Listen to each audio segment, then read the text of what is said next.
Attention, small business owners and creatives. Are you looking for the perfect audience to share your brand story with?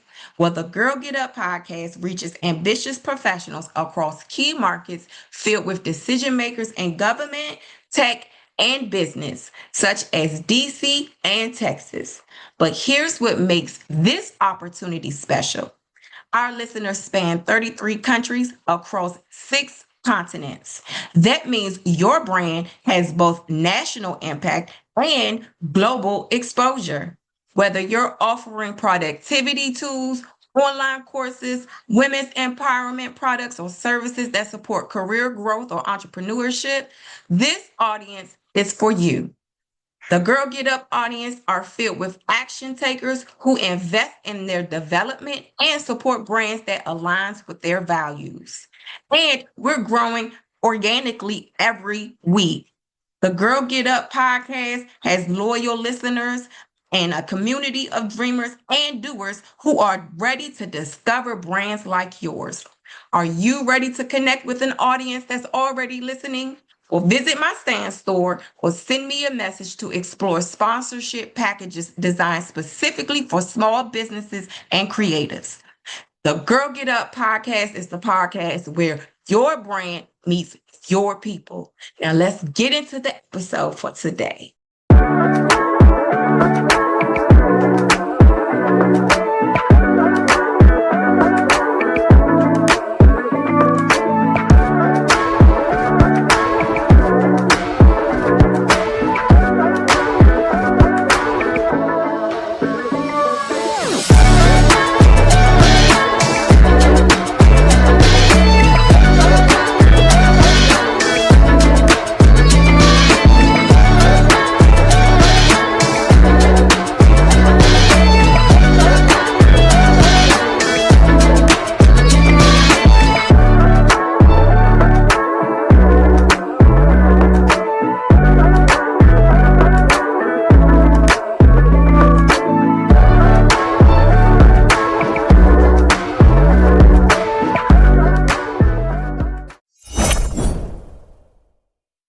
Good afternoon, everyone. Welcome to the Girl Get Up podcast. I am your host, the Aquarian Chancellor, and this is the podcast where I share my stories. I'll bring my guests on, they share their stories, all in hopes that inspires you, the listening audience, to go out and discover your infinite possibilities. Today is a guest episode. I have a guest today. Her name is Sav. Sav, please share with the audience who you are and what you do. Hello, my name is Sav. I am a artist, singer, songwriter, and I am a creative entrepreneur, business owner, wife, mother. The list goes on and on. Yes, yes. So we had an opportunity to chat behind the scenes just a little bit, and you shared your music with me. Before we get there, though, I want to walk the audience through a journey of how you became an artist. So, talk about that. What was your journey into music like as a youth? Did you know that you always wanted to sing? Yes, so when I was a kid, I was always singing. I actually came up in a bar, like my upbringing was not a normal childhood, but one thing they always had karaoke nights, and I was probably like my oldest daughter's age, 5, 6, up there already singing, like with the microphone. And, like just throughout life, like I've just always loved music. And there was a time too, where I kind of like stopped for a while, like maybe like my teenage years, it just wasn't cool anymore. But I still would be in the shower and in my room, just still singing. Like it was just something that's always followed me. It's just since I was a kid, I just knew how much I love music, how much I just wanted to sing. Yeah. What was that defining moment for you that gave you the indication, okay, this is going to be my career, this is going to be my business? What moment was that So for you? what made me decide, like, okay, this is gonna be my business was okay, well, let me kind of like backtrack a little bit. So I kind of started I had a really rough heartbreak. Like we all have them in our life, but that kind of like jump started me back into writing music. Okay. So I was writing music and I would just share with my friends. And then my friends were like, this is really good. Like you can do something with this. And fast forward, I had a girl, she put me onto a producer, which pretty much just led to me recording my first song. And then that led to me putting on my first album. And then in the process of all of that, I was like, this costs a lot of money. Like, Yeah. I was like, this take a lot of money. You invest so much into it. And I probably putting out my first Like Me album spent almost like 1 grand. And I was like, I can't keep doing this without seeing some kind of like money coming back to me. And so I just sat on it and I just felt like, okay, go buy that business. I bought my LLC. And just since there, I've turned it into a business. It's so interesting that you say that because this is a platform of career. We do talk about career. And the reason why is because a lot of the skills that we learn in the workplace, they are the ones that actually catapult us on our journey of entrepreneurship. Have you had any type of careers that kind of did that for you, get learned or taught you skills such as customer service or how to budget? For Uh, sure. So I am full-time a medical assistant. Okay. So I graduated college back in 2021, but I started in 2020, like during COVID. And during that's when I kind of decided when I first had my first medical assisting job, I was like, this is not for me, all honesty, right? So I have a passion for fitness as well. So I completely quit my job and I went to go work at the gym. So I was Okay. like pursuing both my passions because I was like, if I work at the gym, okay, I might have enough time to like work on my music and go to the studio. My schedule's more flexible. And so it kind of like went hand in hand. So my fitness journey, because I ended up becoming a personal trainer, I learned the skills pretty much to run my own business because I Okay. was in control of my own schedule. You know, I was building my clients, their programs. So it just put me in that like I'm the boss Mhm. mindset because I love that. I had full control over everything I was doing. The only thing that I had to do was report like to upper management, like, here's my progress, here's what my clients are doing, let them look over it and they'll just be like, you're great, like you're doing everything right. And so I just love that era of my life. That's one of the things that I do talk about and I share a lot is because it takes a total different mindset shift to be from employee, from someone who takes orders and, Yeah, follows orders to stepping out onto that pathway of becoming a leader. Like it is a totally different mindset.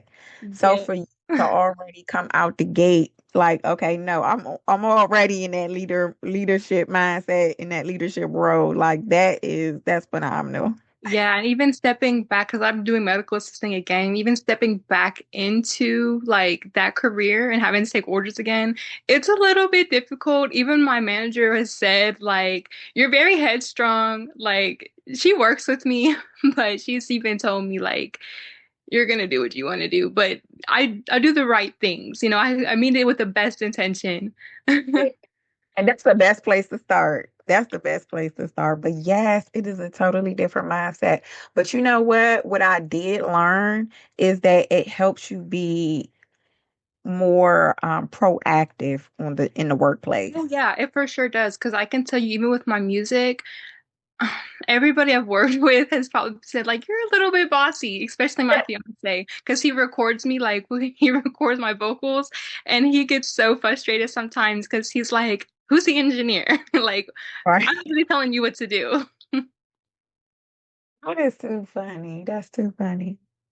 Okay, so let's talk about the music. Let's get into the music. How would you describe yourself or your sound to someone who has never heard you before?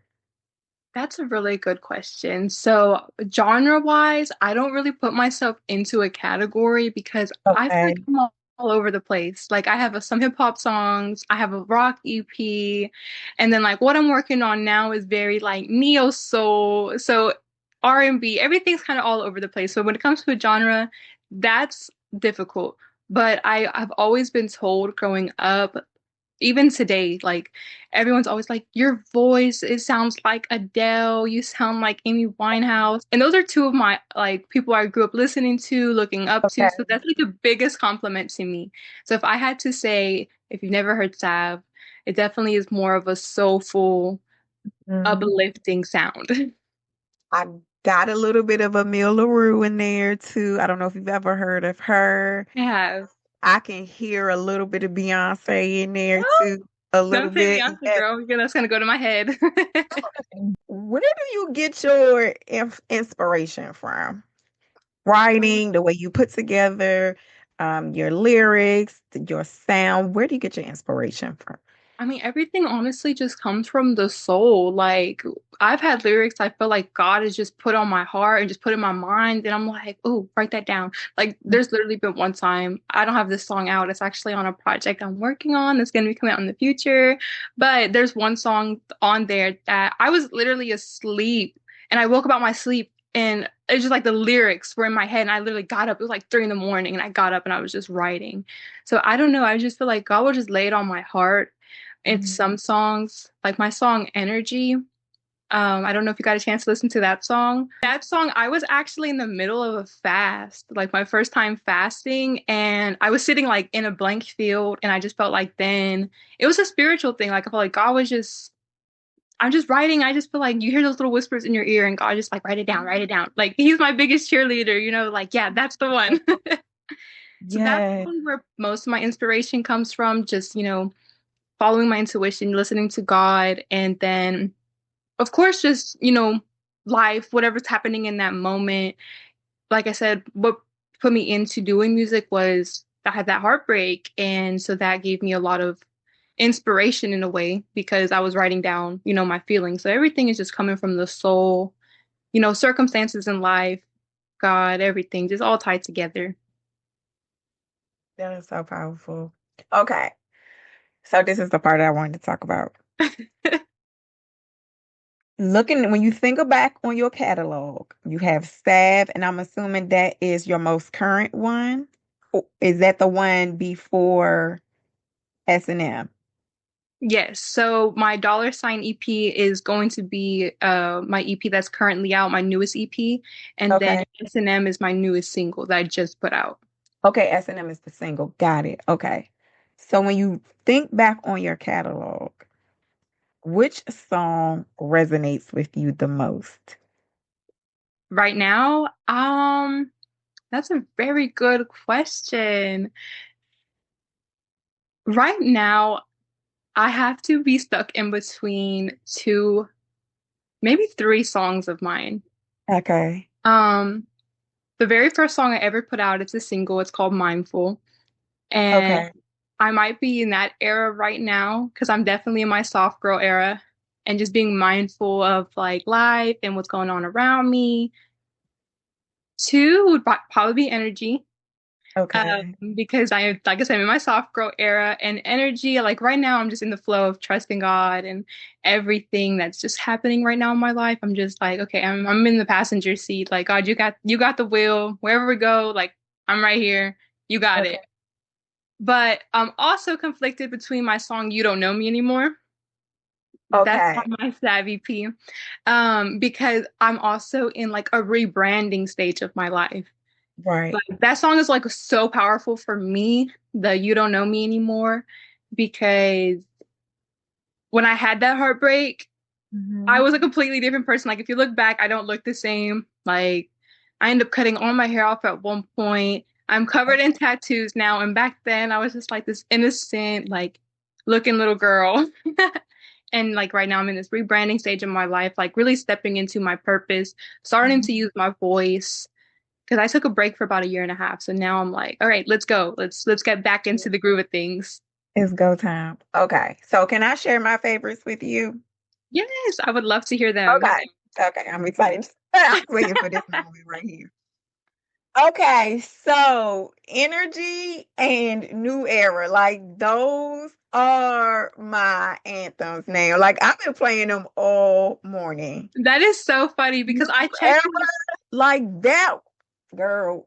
What was you going through right there? That right there is a banger. But I'm sorry. Go ahead. Share with us about that. New era. So that's when I actually decided, like, okay, I'm gonna do music for real, right? And so new era for me was like it's a new era. Like I'm closing out the old chapter of my life and I'm stepping into this new era. And it was like a manifestation song for me too. Cause I'm like, okay, this is what I want in this new chapter. Like welcome in the love in abundance. And it's also a testimony because you probably heard the switch up, right? And it talks about and like when there's a beat switch up, it's telling my testimony. Like these are the things I went through when I was a teenager. And now I'm stepping into womanhood. Like I'm still a young woman, but this is what I went through when I was like an adolescent, which is so deep and powerful too in itself because it's a great song. If you haven't heard it, you definitely need to go listen to New Era, guys. So, because you touched on so many things in that song, and you spoke about the abandonment issues and not being able to talk to your mom or feeling like that as a teenager. That's what I got from it. Yeah. And then also, what I also picked up on from the song was not listening to the negative feedback. Like, this is this is it. This is where I'm going, and I'm unapologetic about it. Like this is my new era, and so new era kind of gave me that Beyonce feel a little bit, but it was so kick butt. Like I love that song, but Thank it was a you. toss up for me between Energy because I love Energy too. Like so, I was listening to those two songs like the whole morning. I also liked an earlier song that you did. It was a collaboration, and I want to say the name of that song. I'm not a kid anymore, or something like Oh, that. yes. I actually did I that like that feature. song. Yes, I totally forgot about this song. So I actually did that feature while I was doing a fast as well. And I was Just a kid. yes. So Okay, thank you. I apologize. Sad Breed, he is the artist, like that is actually his song. I met Okay. him through the studio, Ascension Studios, and I didn't know what I was getting myself into because I don't know if you went and checked out his catalog, but he is a completely different artist than I am. Okay. And so I was like, oh my God. I remember driving to the studio that day. I was like, what am I getting myself into? Like, I don't know what a song, like, he didn't show me anything. He didn't show me what the song was about. And da da da. He just kind of went on past conversations him and I have had. And so I got to the studio and he showed me, he's like, all right, this is what I recorded. And I heard it and I'm like, okay, I can work with this. Cause he was talking about like his story with his mom. And I was like, okay, this is gonna be like an inner like child like healing song for me. And so that song talks about like my testimony, stepping again into womanhood and being like, I'm not a kid anymore because I'm actually an only child. And so Okay. I feel like some of the situations I've gone through with my family, I'm also one of the oldest of Okay. all my like grandmother's grandkids. Like I'm also one of the oldest. So I always feel like people are like, how do I say this? Not that they're treating me like a baby, but they're trying to keep me stuck in the no, don't grow up, you know? And so for me, that song is just like, I'm not a kid anymore. Like, you can't treat me this way. Like, I'm becoming my own person. So, yeah, I totally forgot about that song because that is a feature. But I love that song. I remember when I recorded it, I went home and I was showing everybody. I was like, I just love this song. I love that song too because it was like you said it, but it was so raw.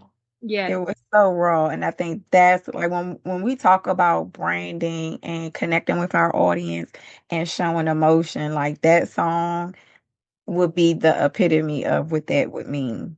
Yes, and I remember even when we recorded that song and everything was all said and done, even he loved the song so much and he was like, "This is probably one of my most positive songs." And I was like, "Good," because that is what I strive for in my music. Like I want everything like yeah, even if I'm telling you a sad story, because my whole thing is like I'm trying to overcome this. I'm not trying to be stuck here in this sadness. Like let me write it down, get it on paper and get it out. Yeah, yeah. I loved it. So thank you for sharing your music with me. I appreciate it. I'm going to be sharing it, especially energy and new era. Like I loved I You Don't Know Me Anymore. I like that one too. But those were the ones that like kind of like hit me. I was like, oh, I love these. Let's talk about life beyond the microphone a little bit because we know that you're balancing being a mom, also being an Oh yeah. entrepreneur. How do you exercise that work-life balance? I could not balance it without a planner. Okay. All I am is all honesty. Like I am obsessed with my planner. I gotta write everything down. So that's how I really balance it, is I'm be able to plan it out and see it on paper. But ultimately, I have so much help from my fiance. I don't know what I would do without him. He makes my life so much easier.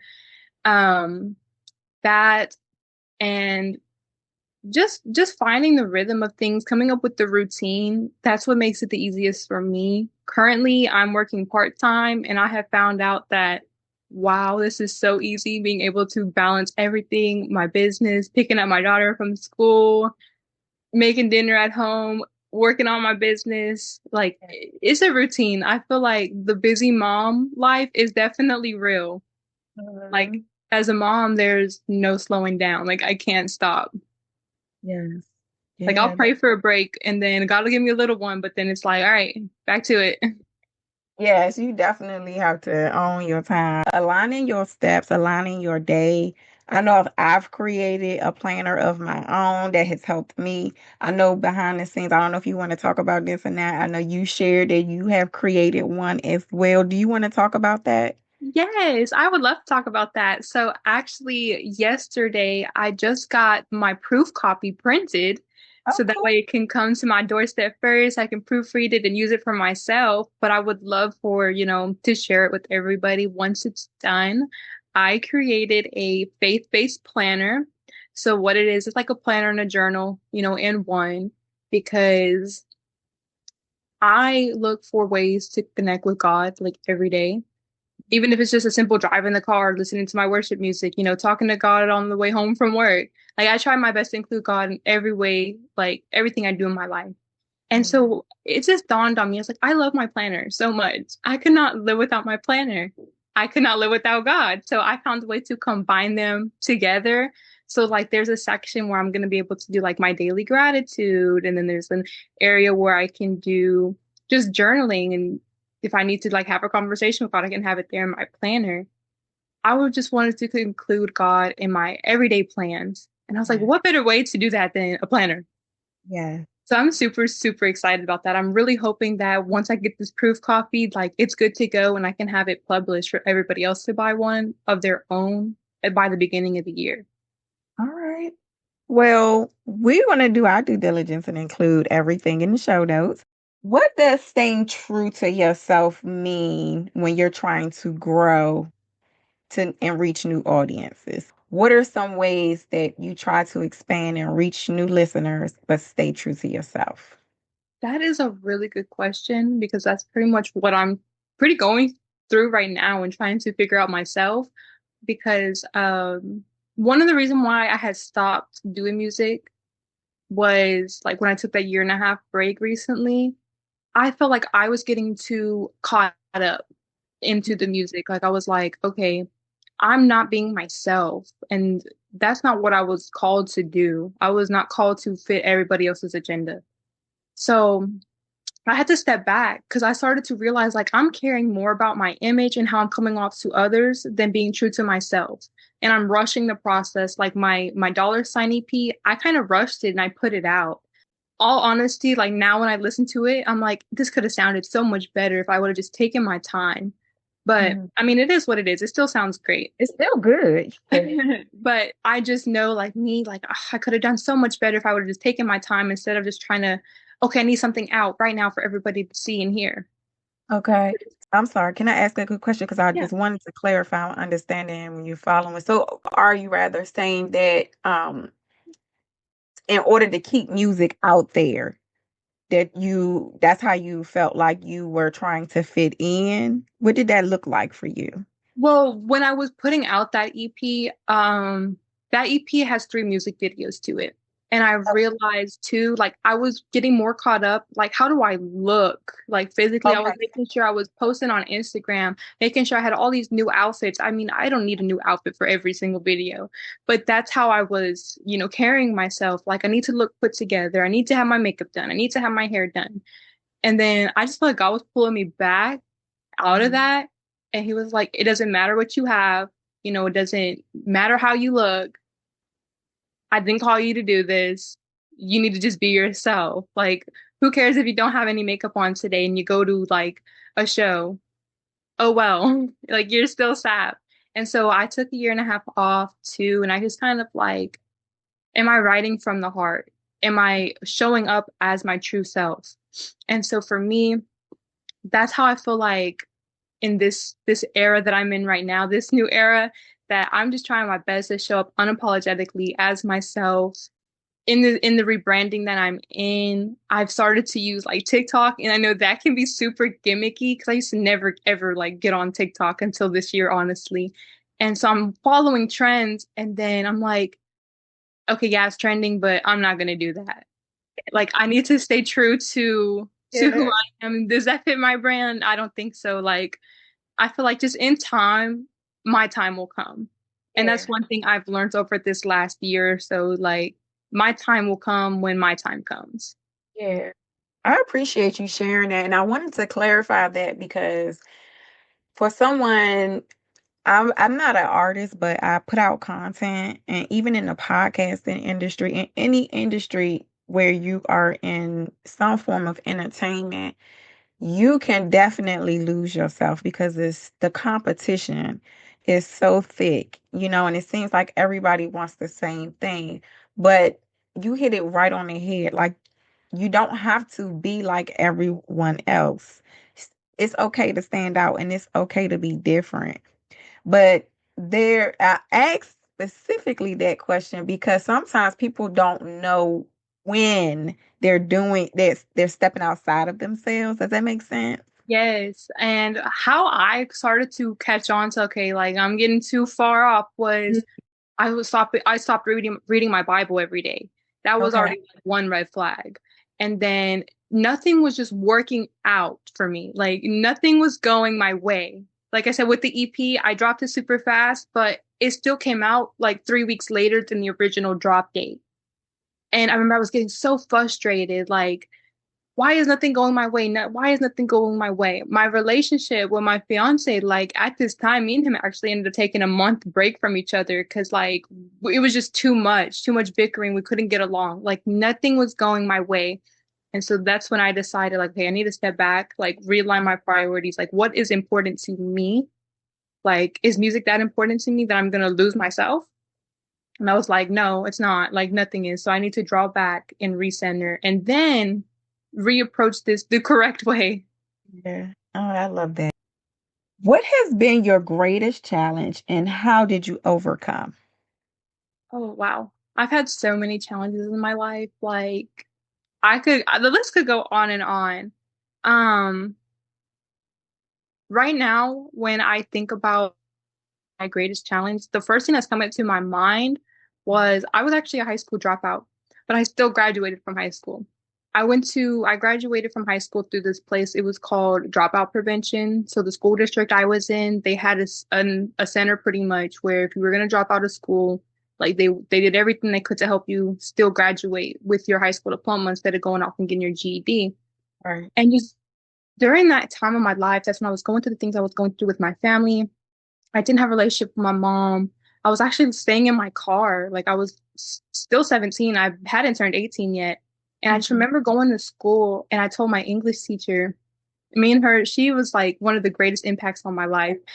She was the one who told me like don't ever stop writing. Like don't ever stop writing. And I had wrote a paper. I have a tattoo right here on my arm. I don't know if you can see it, but it says resilience. And that was Yeah. one of my like I started getting tattoos when I was way too young, but probably like my third tattoo was right before I graduated high school. I told her I'm gonna get this tattoo for you because I wrote a paper on my Angelou and it was called about resilience. And you had to write about the same question you just asked me, what is one of the biggest things you've overcome? And so I told her, like, everything I was going through. Like right now I'm homeless, right now I don't have anybody on my side and I'm trying to graduate high school. Like I'm just trying to graduate high school. And I was like, everything I'm going through, it's out of my hands because I'm not 18 yet. So I can't go out there and just do what I want to do. And so when I wrote that paper, she was like, "Oh my gosh, I didn't know you were going through any of this. And you come to school every day and you just do your work and you leave." She's like, "But I didn't know what you were going through any of this." And so I remember she helped me get like SNAP benefits. She tried to align me up with some housing, but I actually had something end up working out for me where I was able to go on my uncle's property and I lived in like a little RV for a little bit.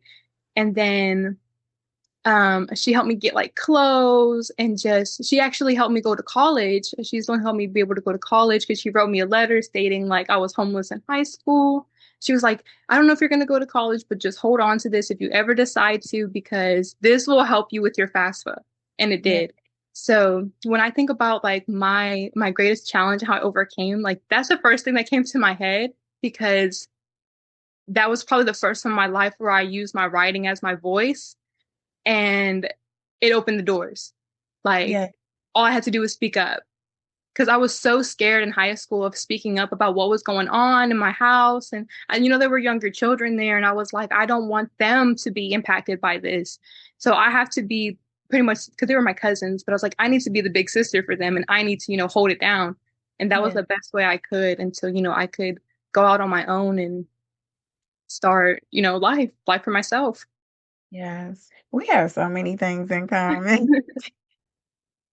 Where do you see yourself 5 years from now? If you want to share, this is always an optional question. Oh my gosh, you are so funny. Like the questions you're asking me today, they take me back to a time in my life when I was already asked that question. But I'm gonna give you the same answer that I told somebody, which was Okay. probably about 3 years ago when he asked me this. He's like, "Where do you see yourself 5 years from now?" And I told him I was like, "Oh, I'm gonna be out of here. I'm gonna be on tour. You know, I'm gonna be up and out of here. I'm gonna be doing my music. Like I'm gonna be gone." But this is when I actually got interviewed for the gym. He had Okay. asked me, he was like, "Where do you see yourself a year from now? And where do you see yourself 5 years from now?" And I remember in that interview, I told him, like, if I'm still at this job a year from now, then I'll be a personal trainer, which then did end up happening. And then he asked me the 5 year question. I was like, "Oh, I'm gonna be out of here. I'm sorry. I'm not gonna be at the gym no more. I'm gonna be on tour. Like, I'm gonna be out there with the Beyonce." That's right. That's So for right. me, yeah, that is probably like my 5 year goal is I would love to be really full time doing what I have a business to do, like pursuing my dreams. If not doing my music, then, out there in that industry, whether it's because I have digital products too. So whether that's putting out digital products, writing books, I just want to be, doing full time what I want to do. Yes. Having the freedom to do it Yes. too. Yeah. Yeah. Yes. So before I ask you your final question, please share with the audience where they can find more about Seth, where they can access your music, if you have any videos, or if you have any upcoming initiatives. So all of my social media handles are going to be at DollarsignAV. That's at DollarsignAV because you can't put Sav with the dollar sign as your Instagram name. So it's DollarsignAV. And then if you go to the link in my bio, you'll see my link tree. So if you just go to my link tree, everything is on my link tree. You can go see my music videos. You can see my storefront from there, links to Apple Music, link to Spotify. Everything is on my link tree. Well, we're going to include everything in the show notes so the listeners can get to know more about you and listen to your music. They can determine what their favorite song is. I know mine. I know. So, on the outro, I always ask everyone, this is a platform of inspiring people to believe in their infinite possibilities. Please share your motivational words of wisdom that can help the listeners along their journey of discovering their infinite possibilities. So my best advice is no matter where you are right now in your journey, keep God first. Because I learned that not the hard way, but not the easy way. Yeah. But keep God first in everything that you do and to use your voice, speak up for yourself, don't be scared of the unknown. Stepping into the unknown has got me to where I am today. And just by me holding back from the unknown, by sitting back and questioning and is this for me? Like, what if, what if, what if? Like, just go for it. Don't even think about it. Just have faith in God and just know that you're gonna go far. Yeah. Yes. So, with that, I thank you, Saf, for being here on the Girl Get Up podcast. You hang on. I'm going to send you off the right way. But for everyone else, we will see you next episode. Take care, everyone.